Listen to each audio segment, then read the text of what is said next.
Сейчас будет сирена в честь Дня памяти воинов, павшим за независимость Израиля и жертв террора. Находимся в Ашкелоне, на набережной Бар-Кохва.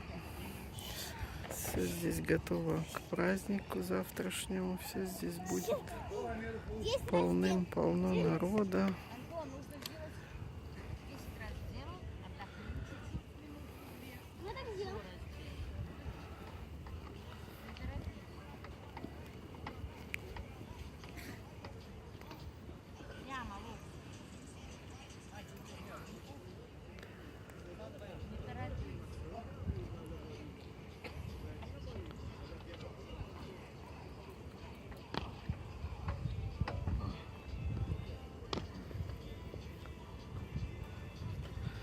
Здесь это могила хана, сделали здесь туалеты. Началась сирена.